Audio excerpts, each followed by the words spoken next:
ओम ज्ञानतिमिरान्धस्य ज्ञानञ्जनशलाकया चक्षुरुन्मिलितं येन तस्मै श्रीगुरुवे नमः। श्रीचैतन्यमनोभीष्टं स्थापितं येन भूतले स्वयं रूपः कदा मह्यं ददाति स्वपदान्तिकम्। वन्देऽहं श्रीगुरु श्रीयुतापदकमलं श्रीगुरून् वैष्णवांश्च श्रीरूपं साग्रजातं सहगना रघुनाथान्वितं तं सजीवं साद्वैतं सावधूतं परिजनसहितं कृष्णचैतन्यदेवं श्रीराधा कृष्णपादान् सहगणललिता श्रीविशाखान्वितांश्च नमो विष्णुपादाय कृष्णप्रेष्ठाय भूतले श्रीमते भक्तिवेदान्तस्वामिन्निति नामिने नमस्ते सारस्वती देवे गौरवाणी प्रचारिणे निर्विशेष शून्यवादी पाश्चात्यदेशतारिणे नमो महावदन्याय कृष्ण प्रेम प्रदायते कृष्णाय कृष्ण चैतन्य नामने गौरतुसे नमः। हे कृष्ण करुणा सिंधु दीनबंधु जगतपते गोपेश गोपिका कांत राधा कांत नमस्तुते तप्त कांचन गौरांगी राधे वृंदावनेश्वरी वृषभानुसुते देवी प्रणमामि हरिप्रिये वाञ्छाकल्पतरुभ्यश्च कृपा सिन्धुभ्येव च पतितानां पावनेभ्यो वैष्णवेभ्यो नमो नमः। जय श्री कृष्ण चैतन्य प्रभु नित्यानंद श्री अद्वैत गदाधर शिवासादि गौर भक्त वृंदा हरे कृष्ण कृष्ण कृष्ण हरे हरे हरे राम राम राम हरे हरे। आजानुलंबित भुजौ कनकाबदातौ संकीर्तनैकपितरौ कमलायताक्षौ विश्वम्भरौ द्विजवरौ युगधर्मपालौ वन्दे जगत्प्रियकरौ करुणावतारौ। जय जय श्री चैतन्य जय नित्यानंद जय अद्वैत चंद्र जय गौरभक्तवृंद जय जय श्री चैतन्य जय नित्यानंद जय अद्वैत चंद्र जय गौर भक्त वृंद जय जय श्री चैतन्य जय नित्यानंद जय अद्वैत चंद्र जय गौर भक्त वृंद। हरे कृष्णा। तो आप सभी भक्तों का हार्दिक स्वागत है आज के हमारे श्री चैतन्य चरितमृत के डिस्कशन में।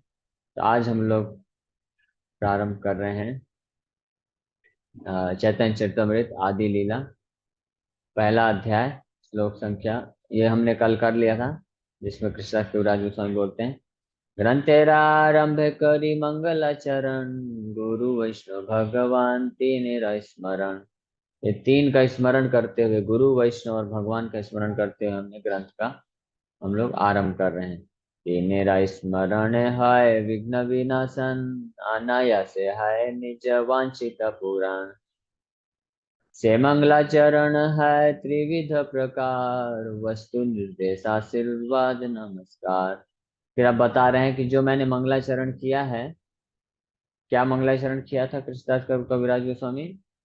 जो शुरुआत में 18 श्लोकों में वो मंगलाचरण किए हैं, उसके तीन प्रकार बता रहे हैं, यानी तीन चीजें हैं। बोल सकते ऐसे समझ सकते हैं कि वहां पे तीन विषय वस्तु हैं। एक तो है वस्तु निर्देश मतलब डिफाइनिंग द ऑब्जेक्ट। आशीर्वाद मतलब बेनेडिक्शन, आशीर्वाद देना। नमस्कार यानी प्रणाम करना। The invocation involves three processes: defining the objective, offering benedictions and offering obeisances. अब आगे बता रहे हैं कि कौन कौन से मंगलाचरण में क्या क्या चीज है। प्रथम दो श्लोक इष्ट देव नमस्कार सामान्य विशेष रूप दो इत प्रकार। Translation: the first two verses offer respectful obeisances generally and specifically to the Lord who is the object of worship. प्रथम दुई श्लोके इष्ट देव नमस्कार सामान्य विशेष रूपे द्वित प्रकार। हाँ, तो आप देखेंगे प्रथम दुई श्लोक, पहले जो दो श्लोक हैं कौन कौन से हैं? अगर आपको याद होगा तो उसमें जो है, हाँ, पहला श्लोक में क्या बोलते हैं, वंदे गुरुन ईश भक्तान ईशम ईशवतारकान तत्प्रकाशांश तत्शक्ति कृष्ण चैतन्य संज्ञकम, कि मैं प्रणाम करता हूँ गुरुन यानी गुरुओं को, हमारे स्पिरिचुअल मास्टर्स को, उन फिर ईश भक्तान भक्तों को, फिर ईशम भगवान को, ईश अवतार कान भगवान के अवतारों को, भगवान के प्रकाश बलदेव को और उनकी शक्ति को। इस प्रकार से भगवान कृष्ण कृष्ण चैतन्य भगवान को जो पंच तत्व के रूप में प्रकट हो रहे हैं, ऐसे भगवान को मैं प्रणाम करता हूँ। फिर दूसरे श्लोक में वंदे श्री कृष्ण चैतन्य नित्यानंद सहोदित, मैं ऐसे श्री कृष्ण चैतन्य महाप्रभु को प्रणाम करता हूँ जो नित्यानंद के साथ उदित हुए हैं। कहाँ से, गौड़ोदय पुष्पवंत चित्र संदौ तमोनुदौ, गौड़ देश में उदय हुए हैं, और पुष्पवंत, वो एक सूर्य और चंद्र के समान है, जो कि संसार के तमों का नाश करने के लिए प्रकट हुए हैं। तो इस तरह से देख सकते हैं इन दो श्लोकों में कृष्णदास कविराज गोस्वामी प्रणाम अर्पण कर रहे हैं। इसलिए यहाँ पे बोल रहे हैं, प्रथम दो श्लोक इष्ट देव नमस्कार सामान्य विशेष रूप दो प्रकार। तो पहले दो श्लोक में इष्ट देव यानी चैतन्य महाप्रभु को प्रणाम अर्पण कर रहे हैं, और दो प्रकार के प्रणाम बताया गया, एक सामान्य प्रणाम है और दूसरा विशेष रूप से। तो जो पहला श्लोक है उसको सामान्य प्रणाम बोला गया है, क्योंकि पहले श्लोक में श्री कृष्ण चैतन्य को पंच तत्व को प्रणाम कर रहे हैं, पांचों उनके भक्तों को, और जो गुरु हैं उनके प्रकाश बलदेव को, उनके अवतार अद्वैता आचार्य को, सबको मिल के प्रणाम कर रहे हैं। इसलिए सामान्य प्रणाम नमस्कार बोला गया है। और विशेष प्रणाम जो दूसरा श्लोक है उसमें विशेष रूप से श्री श्री चैतन्य महाप्रभु नित्यानंद प्रभु को प्रणाम कर रहे हैं, इसलिए उसको विशेष प्रणाम बोला गया है। तृतीय श्लोके ते करि वस्तु निर्देश यहाँ है ते जानी पर तत्वेरा उद्देश्य। तो तीसरे तृतीय श्लोके ते करी वस्तु निर्देश। अब जो दो तीसरा जो श्लोक है उसमें वस्तु निर्देश कर रहे हैं। मंगलाचरण के तीन प्रकार बताए ना, पहला नमस्कार, दूसरा वस्तु निर्देश, और तीसरा है आशीर्वाद।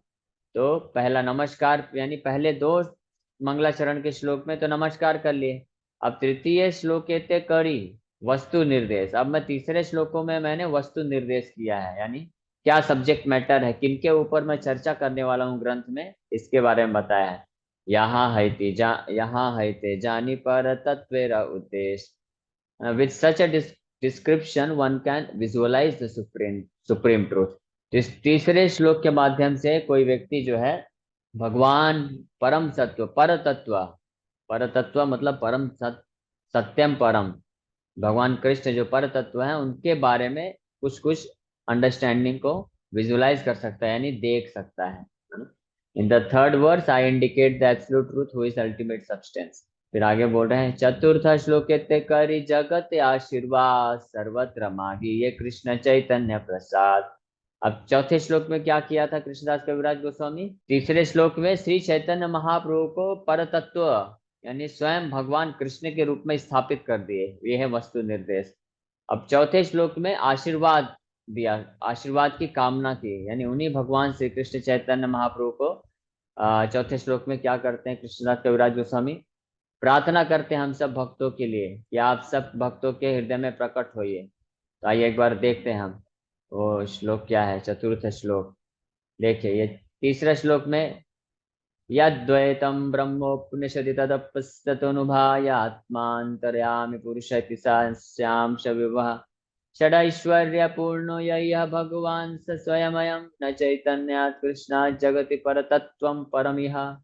इस श्लोक में जो ये तीसरा श्लोक है वस्तु निर्देश किए हैं कि वही श्री चैतन्य महाप्रभु वही षडैश्वर्य पूर्ण भगवान है, जिनको जो योगी लोग हैं परमात्मा के रूप में मानते हैं, भक्त लोग हैं जो भगवान षडैश्वर्य भगवान के रूप में मानते हैं, और जो ब्रह्म इम्पर्सनल ब्रह्मणवादी हैं, निराकारवादी हैं, वो ब्रह्म ज्योति के रूप में मानते हैं। उसी पर तत्व की सीमा के बारे में मैं चर्चा करने वाला हूँ। फिर चौथे श्लोक में देखिए, अनर्पित चरिम चिरात करुणयावतीर्ण कलौ समर्पयितुम उन्नत उज्ज्वल रसाम भक्ति श्रियम हरि पूरत सुंदर द्युति कदम संदीपिता सदा हृदय कंदर स्फुरत व सचिनंदना। तो अब बोल रहे हैं कि चतुर्थ श्लोक के करी आशीर्वाद, हम सब के लिए आशीर्वाद की कामना की है। देखिए इस चौथे श्लोक में, ये जो चौथे श्लोक का चौथा लाइन है, सदा हृदय कंदरे स्फुरत व सचिनंदना, कि वो सचिनंदन भगवान श्री कृष्ण चैतन्य महाप्रभु आप सबके हृदय में सदा स्फुरित हो, प्रकट हो जाएं। इसलिए इस मंगलाचरण को आशीर्वाद मंगलाचरण बोला गया है। तो ये तो हो गया मंगलाचरण के तीन तीन विध, तीन प्रकार बता दिए हैं। अब आगे व्याख्या करेंगे, और भी जो बाकी के श्लोक जो मंगलाचरण में बोले हैं उसमें क्या क्या वस्तु है उसके बारे में बताएंगे। तो उसके पहले ये चौथे श्लोक में, अनर्पित चरिम चिराद करुणया अवतीर्ण समर्पयितुम, जो बहुत चिर काल से जिस प्रेम भक्ति को दान नहीं किए थे भगवान कृष्ण, उसको दान करने के लिए भगवान कृष्ण प्रकट हुए, इसलिए बाह्य कारण भी हुआ। ये जो चौथा श्लोक है इसमें बाह्य कारण भी बता रहे हैं। चतुर्थ श्लोक कहते करी जगते आशीर्वाद सर्वत्र मांगी ये कृष्ण चैतन्य प्रसाद। इस तरह से हमने पढ़ लिया कि सर्वत्र मांगिए कृष्ण चैतन्य प्रसाद, चैतन्य महाप्रभु का कृपा को मांगे। अब बोल रहे हैं से श्लोक के कही बाह्य अवतार कारण पंच षष्ठ श्लोक के कही मूल प्रयोजन। से श्लोक के मतलब उसी श्लोक में, in the same verse, in that verse I have also explain the external reason for lord Chaitanya's incarnation, but in the fifth and sixth verses I have explained the prime reason for his advent।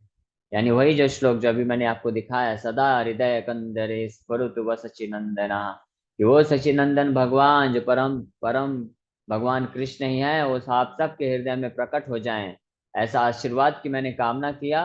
और उसी श्लोक में मैंने ये भी बताया कि वो भगवान के आने का जो बाह्य कारण है, यही श्लोक के कहीं बाह्य अवतार कारण, बाह्य अवतार एक्सटर्नल रीजन, उसका कारण भी मैंने बताया है। बाह्य अवतार कारण क्यों बताया गया है। और आगे फिर बोल रहे हैं पंचषष्ठ श्लोक के कही मूल प्रयोजन।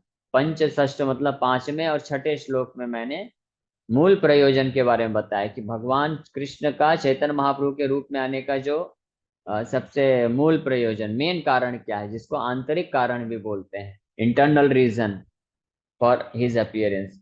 जो चौथे श्लोक में बाह्य कारण क्या बताया गया है कि चैतन्य महाप्रभु भक्ति का दान करने के लिए, कृष्ण भक्ति जो ब्रज भक्ति है उसका दान करने के लिए आए, जिसको बाह्य कारण बोल रहे हैं। क्यों? क्योंकि ये जो कृष्ण भक्ति का दान करने का कारण है, ये युगावतार का कारण होता है। युग अवतार जो आते हैं वो कृष्ण भक्ति का प्रचार करते हैं, लेकिन क्योंकि चैतन्य महाप्रभु मूल प्रयोजन, कुछ मूल प्रयोजन के साथ आए थे, वो मूल प्रयोजन क्या है, पंच और षष्ठ श्लोक यानी पांचवें और छठे श्लोक में वर्णन है, श्रीमती राधा रानी के भक्ति के भाव को समझने के लिए, उनके भक्ति के भाव को आस्वादन करने के लिए, उनकी भक्ति की महिमा को समझने के लिए, इसलिए मेन चैतन्य महाप्रभु आए थे। तो ये कारण था उनका। लेकिन साथ में जब आए तो जो युगावतार का कार्य है कि संसार में युग धर्म का प्रचार करना है, तो साथ में वो भी कर दिए, इसलिए उसको बाह्य अवतार, बाह्य कारण बोला गया है ना। जैसे मैंने उदाहरण दिया था कि मान लीजिए आप कभी जाते हैं किसी कारण से, आपका मेन कारण है कि आप ऑफिस जा रहे हैं जॉब करने के लिए, मेन वो उद्देश्य है। लेकिन रास्ते में जब देखते हैं जाते जाते कि कोई सामान है जो बिक रहा है, कम पैसे में बिक रहा है, तो जैसे सब्जी खरीदना है, ये सब है, तो उस वो आपका मेन कारण नहीं है, लेकिन आप रास्ते से गए हैं तो वो भी करते हुए चलते हैं। तो सब्जी खरीदना, कोई सामान खरीदना, वो क्या कहलाता है, बाह्य कारण हो जाता है। उसी प्रकार से युग धर्म का प्रचार करना ये बाह्य कारण है। मेन मूल प्रयोजन क्या है, मेन कारण क्या है कि कृष्ण भक्ति का आस्वादन करना है, श्रीमती राधा रानी के भाव का आस्वादन करना है, इसलिए प्रकट हुए। ये पांचवें और छठवें श्लोक में वर्णन किया गया था। फिर इस तरह से बता रहे हैं, ऐ श्लोक कही चैतन्य रतत्वा आर पंच श्लोके नित्यानंदेर महत्वा। इस प्रकार से कितने श्लोक हो गए, 6 श्लोक। पहले के पहले 2 श्लोक में नमस्कार करते हैं, फिर आगे के तृतीय श्लोक में वस्तु निर्देश यानी महाप्रभु के बारे में वर्णन करते हैं कि वो स्वयं भगवान कृष्ण है, और फिर चौथे श्लोक में बाह्य कारण बताते हैं और आशीर्वाद देते हैं हम सब भक्तों को, और फिर पांचवें और छठवें श्लोक में चैतन्य महाप्रभु के प्रकट होने का आंतरिक कारण बताते हैं, है ना। इस तरह से ये 6 श्लोक में श्री चैतन्य महाप्रभु के तत्व का वर्णन कर रहे हैं। और फिर बोल रहे हैं आर पंच श्लोक के नित्यानंदेर महत्व। अब आगे के जो 5 श्लोक उन्होंने बोले हैं, यानी श्लोक संख्या 7 से लेकर के 11, उसमें किसके बारे में वर्णन है? नित्यानंद प्रभु के बारे में वर्णन है। फिर बोल रहे हैं आर द्वि श्लोक के अद्वैत तत्व आख्यान, आर एक श्लोक के पंच तत्व व्याख्यान। फिर इसके बाद 11 नंबर के 11 तक नित्यानंद प्रभु के बारे में बताए। फिर 12 नंबर श्लोक और 13 नंबर श्लोक में आर द्वि श्लोक यानी आगे के 2 श्लोक में अद्वैत तत्व आख्यान, अद्वैत तत्व के बारे में बताया है। आर एक श्लोक के पंच तत्व व्याख्यान। और फिर उसके बाद जो 14 नंबर का श्लोक है उसमें पंच तत्व का वर्णन करते हैं, जो कि इस प्रकार है। पंच तत्वात्मकम कृष्णम भक्त रूप स्वरूपकम भक्तावतारम भक्ताख्यम नमामि भक्त भक्तिकम। इस प्रकार से बोल रहे हैं ए 14 श्लोक के करी मंगलाचरण, तही मध्य कही सब वस्तु निरूपण। इस प्रकार से बोल रहे हैं these 14 verses therefore offer auspicious invocations and describe the supreme truth.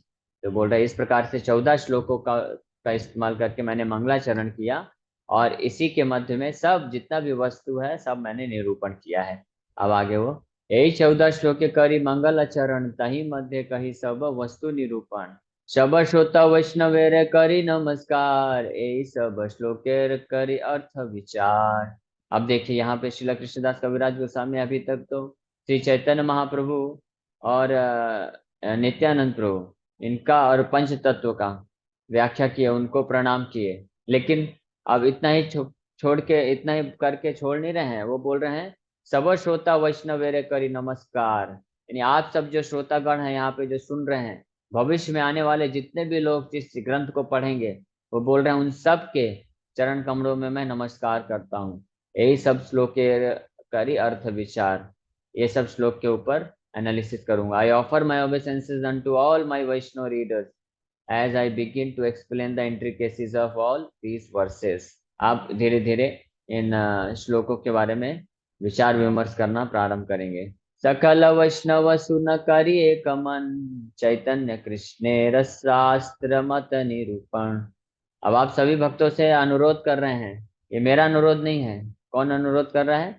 Srila Krishnadas Kaviraj Goswami अनुरोध कर रहे हैं, इसलिए सब लोग ध्यान से सुनिए। तो श्रील कृष्णदास कविराज गोस्वामी बोल रहे हैं I request all my Vaishnava readers to read and hear with rapt attention this narration of Shri Krishna Chaitanya as inculcated in the revealed scriptures.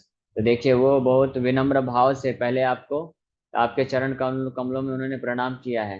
पिछले श्लोक में देखिए सब श्रोता वैष्णवेरे करी नमस्कार, ए सब श्लोकेर करी अर्थ विचार। फिर बोल रहे हैं इसलिए उसके बाद बोल रहे हैं सकल वैष्णव सुन करी एक मन, यानी सकल वैष्णव आप सभी वैष्णव हैं, आप सभी के चरणों में मेरा प्रणाम है, ऐसे प्रणाम कर रहे हैं। और फिर बोल रहे हैं सुना करी एक मन, आप सब लोग ध्यान पूर्वक सुनिए कृपा करके। क्यों? ताकि इसीलिए आप चैतन्य कृष्णेर शास्त्र मत निरूपण, आप चैतन्य महाप्रभु का ये जो तत्व है इसको अलग अलग शास्त्रों के द्वारा अच्छे से समझ पाएंगे। तो ये कृष्णदास कविराज गोस्वामी का रिक्वेस्ट है हम सभी के लिए, चाहे जो यहाँ पे श्लोक पढ़ रहा है वक्ता, सो कॉल्ड वक्ता बना हुआ है, या जो आप सब वैष्णव लोग जो श्रोतागण हैं, उन सब के लिए उनका अनुरोध है, तो हमको उसका पालन करना चाहिए। यहाँ पे तात्पर्य में प्रभुपाद जी लिख रहे हैं Lord Chaitanya is the absolute truth Krishna himself, this is substantiated by evidence from the authentic spiritual scriptures. कि चैतन्य महाप्रभु स्वयं भगवान कृष्ण हैं, इस बात को अलग अलग प्रमाणिक ग्रंथों से प्रमाणित किया जाएगा कृष्णदास कविराज गोस्वामी के द्वारा। इसलिए वो रिक्वेस्ट कर रहे हैं कि आप ध्यान से सुनिएगा। हाँ, sometimes people accept a man as God on the basis of their whimsical sentiments and without reference to the revealed scriptures, but the author of Chaitanya Charitamrita proves all his statements by citing the Shastras. Thus he establishes that Sri Chaitanya Mahaprabhu is the supreme personality of Godhead. क्योंकि कभी कभी ऐसा होता है कि लोग किसी व्यक्ति को भगवान मान लेते हैं, उसकी कुछ छोटी मोटी जादुई शक्ति को देख के, है ना, कोई छोटा मोटा वो कार्य कर देता है, भविष्यवाणी कर देता है, किसी का बीमारी दूर कर देता है, तो लोग उसको भगवान मान लेते हैं। लेकिन कृष्णदास कविराज गोस्वामी बोलते हैं लेकिन मैं चैतन्य महाप्रभु को ऐसे भगवान के रूप में, इस प्रकार से भगवान के रूप में नहीं प्रकट कर रहा हूँ। इसलिए आप सब श्रोतागण से अनुरोध है विनम्रता पूर्वक कि आप ध्यान से सुनिए। मैं आपको पूरा प्रूफ दूंगा शास्त्रों से कि कैसे चैतन्य महाप्रभु जो है स्वयं भगवान है। कृष्ण गुरु भक्त शक्ति अवतार प्रकाश, कृष्ण ए छय रूपे करे न विलास। अब पहले कृष्ण के बारे में बताना चालू कर रहे हैं। क्या बोल रहे हैं? Lord Krishna enjoys by manifesting himself as the spiritual masters, the devotees, the diverse energies, the incarnations and plenary portions, they are all six in one.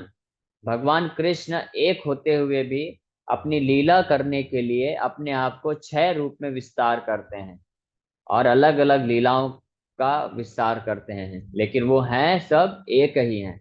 किस किस रूप में भगवान अपने आप को विस्तार करते हैं? स्पिरिचुअल मास्टर यानी गुरु, गुरु के रूप में, प्रामाणिक गुरु, सो कॉल्ड गुरु नहीं, ढोंगी गुरु के रूप में नहीं। जो भी प्रामाणिक गुरु है वो कृष्ण का ही एक रूप है, कृष्ण का ही एक विस्तार के रूप में है प्रामाणिक गुरु।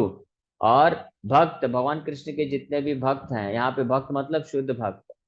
और फिर डाइवर्स एनर्जीज, भगवान की जितनी भी शक्तियां हैं, जैसे लक्ष्मी, सीता माता और श्रीमती राधा रानी, ये सब।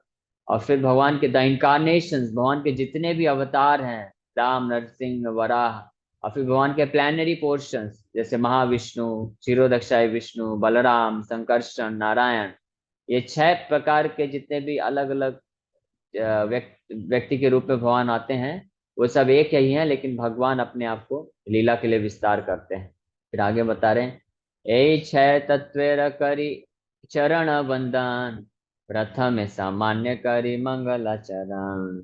I therefore worship the lotus feet of these 6 diversities of the truth of the one truth by invoking their benedictions. बोल रहे हैं यही 6 तत्वेर, ये 6 तत्वों करी चरण वंदन, इन 6 तत्वों के चरणों में मैं वंदना करता हूँ। प्रथमे सामान्य करी मंगलाचरण। तो अब वो अपना एक्सप्लेनेशन चालू करेंगे।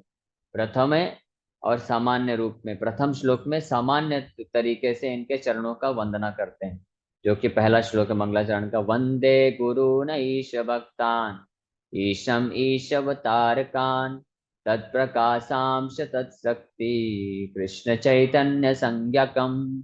अब देखिए, ध्यान से सुनिएगा अब आप लोग। ये जो 14 श्लोक कृष्णदास कविराज गोस्वामी शुरू के मंगलाचरण किए हैं, तो उसमें सब एक एक श्लोक को उठा के उसके ऊपर अब वो लेक्चर देने वाले हैं, ठीक है ना। तभी जो पहला श्लोक उन्होंने गाया था उसको वापस से रिपीट कर रहे हैं। अब इसमें उनका क्या चालू होगा? लेक्चर प्रारंभ होगा। तो अब आपको ध्यान से सुनना है, क्योंकि ये आप ध्यान से सुनेंगे उनके इस प्रवचन को, तो आप चैतन्य महाप्रभु जो कि अपने अपने आप को 6 इन पंच तत्व 5 रूपों में व्यक्त कर रहे हैं और अपने आप को मिला के 6 हो गए, तो इस तत्व को आप आसानी से समझ पाएंगे। तो वंदे गुरुन मतलब स्पिरिचुअल मास्टर, ईश भक्तान, ईश मतलब भगवान, भक्तान मतलब उनके भक्तों को, ईशम मतलब भगवान को, ईशावतार का मतलब भगवान के अवतारों को, तत्प्रकाशाम मतलब उनके मैनिफेस्टेशन, उनके प्रकाश, यानी बलराम जी, संकर्षण, नारायण, विष्णु, तीनों तरह के विष्णु जो है ये उनके भगवान के प्रकाश विग्रह कहलाते हैं। भगवान के प्रकाश है, भगवान के एक्सपेंशन है या विस्तार है। च तत्शक्ति और भगवान की शक्ति, जो कि श्रीमती राधा रानी, लक्ष्मी और सीता माता और अन्य हजारों लक्ष्मियां हैं। कृष्ण चैतन्य संज्ञकम, लेकिन ये सब कौन है? कृष्ण चैतन्य, भगवान श्री कृष्ण चैतन्य के ही से ही प्रकट हुए हैं। I offer my respectful obeisances unto the spiritual masters, the devotees of the Lord, the Lord's incarnations, his plenary portions, his energies, and the primeval Lord himself, Sri Krishna Chaitanya. तो ये उनका लेक्चर प्रारंभ हुआ है। कल से हम लोग जो कृष्णदास कविराज गोस्वामी लेक्चर दे रहे हैं उसके बारे में हम लोग चर्चा करेंगे। Hare Krishna. Thank you very much. आप सभी भक्तों का बहुत बहुत धन्यवाद। आप में से किसी भक्त का कोई प्रश्न है तो पूछ सकते हैं। हरे कृष्ण। हाँ, हरे कृष्ण। हरे कृष्ण। यस प्रभु माता जी, जी। जैसे ये पूछना था कि राधा जी और कृष्ण जी तो अलग है नहीं, दोनों एक ही है। तो हाँ जैसे एक वैष्णव गीत में मैं सुनती भी हूँ कि राधा भाव महाभाव स्वयं कृष्ण न जाना। तो क्या राधा जी के भाव को कृष्ण जी नहीं समझ पाए थे, जिसके लिए उनको फिर से मतलब चैतन्य महाप्रभु के रूप में जन्म लेके तो सही बात है कि कृष्ण सब कुछ जानते हैं, लेकिन जो श्रीमती राधा रानी का जो महाभाव है कृष्ण के प्रति, उस भाव को कृष्ण जानते भी हैं और नहीं भी जानते हैं। ये कैसे समझेंगे कि कृष्ण जानते हैं, मतलब क्योंकि कृष्ण से अभिन्न है श्रीमती राधा रानी, इसलिए जानते हैं, लेकिन वो जो भाव है श्रीमती राधा रानी का, वो कृष्ण के प्रति है। कृष्ण उसके ऑब्जेक्ट है। तो ऑब्जेक्ट खुद अपने बारे में नहीं समझ सकता है जब तक वो आश्रय तत्व को नहीं स्वीकार करेगा। इसका वर्णन कृष्णदास कविराज गोस्वामी आगे करेंगे कि आश्रय और विग्रह जो तत्व होते हैं। तो जैसे जो बोल सकते हैं कि शुगर है, चीनी है, तो चीनी अपनी अपनी मिठास को खुद नहीं समझ सकता है। चीनी को अगर अपनी मिठास को समझना है तो उसको कुछ और बन के टेस्ट करना पड़ेगा अपने आप को, तब समझ पाएगा। इसलिए कृष्ण अपने आप को खुद अपनी मधुरिमा को समझने के लिए वो भक्त का भाव लेना पड़ेगा। तो भक्त का भाव ले, क्योंकि कृष्ण का भाव है, भगवान का भाव है, भोक्ता का भाव है, इसलिए वो समझ नहीं सकते हैं। ये एक विशेष बात है। हरे कृष्ण। जी प्रभु जी, हरे कृष्ण। प्रभु जी। अच्छा, मेरा एक प्रश्न ये है प्रभु जी, हमने सुना है आचार्यों से कि जैसे भगवान से कोई प्रार्थना करते हैं तो प्रार्थना करने से पहले भगवान की स्तुति करना चाहिए, ग्लोरिफिकेशन करना चाहिए, एटलीस्ट 2 ग्लोरिफिकेशन, उसके बाद कुछ प्रार्थना करना चाहिए। तो जैसे अभी हम प्रार्थना पढ़ रहे हैं कृष्णदास कविराज गोस्वामी की, तो कैसे प्रार्थना करना चाहिए, किस मूड में करना चाहिए, और पहले प्रार्थना से पहले कुछ ग्लोरिफिकेशन कैसे करना चाहिए? प्रार्थना में जो है ये एक सामान्य शब्द है। इसके अंदर ग्लोरिफिकेशन भी आता है, इसके अंदर भगवान के प्रति कृतज्ञता भी व्यक्त की जाती है, और प्रार्थना में फिर भगवान का स्तुति किया जाता है, फिर भगवान से कुछ कामना की जाती है, यानी कुछ इच्छा प्रकट की जाती है। ये सब प्रार्थना के अंतर्गत ही आता है।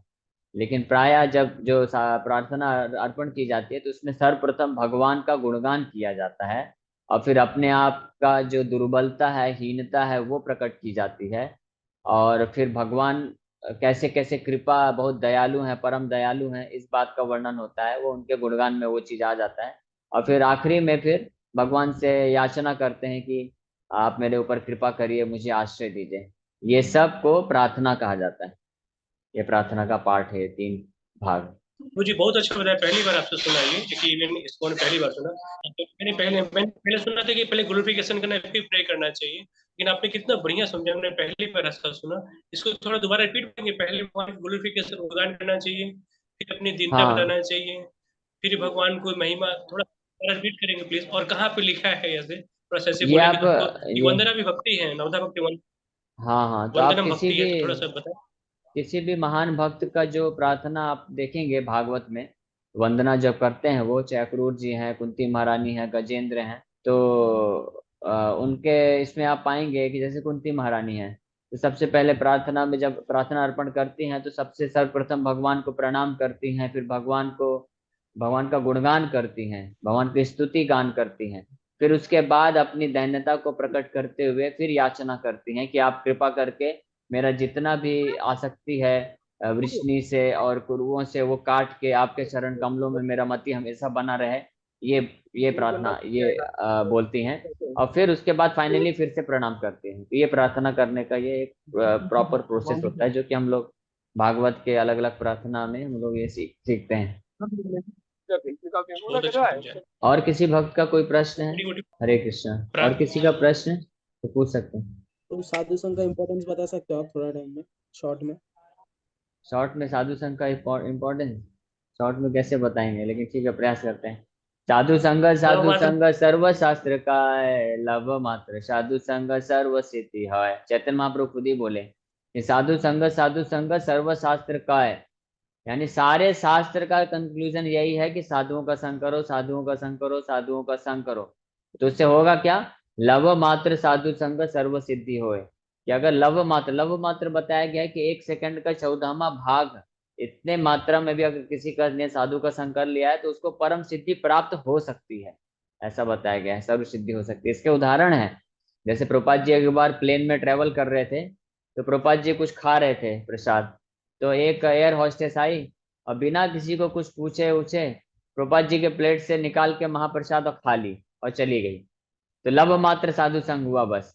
अब बाद में कई साल के बाद पता चला कि उसके घर में भक्त लोग जाए गए ऐसे ही कि बुक डिस्ट्रीब्यूशन करते हुए, तो पता चला उसके घर में ऑलरेडी सब कुछ है, विग्रह है, वो दीक्षा लेके बैठी है, हरिनाम जप कर रही, सब कुछ कर रही। भक्त लोग पूछे आप भक्त कैसे बनी? तो वो बताई जब आपके प्रभुपाद जी जा रहे थे प्लेन में, मैं एयर होस्टेस थी, तो मैंने उनके थाली से लेके जूठा उनका खा लिया था, तो उससे मेरे भगवान पे पूरा श्रद्धा बढ़ गया और मैं ऐसे भक्त बन गए। तो ये है साधु संघ की महिमा। लेकिन वो साधु फिर उस कैटेगरी का होना चाहिए, प्रभुपाद जी के जैसा होना चाहिए, तो उसके लव मात्र संग से वो शुद्ध भक्त बन जाएगा। ठीक है, तो यहीं पे हम लोग विराम करेंगे, समय हो चुका है। तो आप सभी भक्तों का बहुत बहुत धन्यवाद कि आप लोग अपना कीमती समय निकाल के आए और श्रवण किए। तो इसी प्रकार से आप आते रहिए। अभी आगे श्रीला कृष्णदास कविराज गोस्वामी गौर कथा के ऊपर प्रवचन खुद करने वाले हैं। मैं तो जस्ट रिपीट कर रहा हूँ, आपको बहुत मधुर लगेगा अभी जब लीला ये सब प्रारंभ होगा। ठीक है, Hare Krishna, thank you very much. Hare Krishna. वाञ्छाकल्पतरुभ्यश्च हरे कृपा कृष्ण। सिन्धुभ्यश्च पतितानां पावनेभ्यो सादर प्रणाम। हरे कृष्ण प्रभु जी।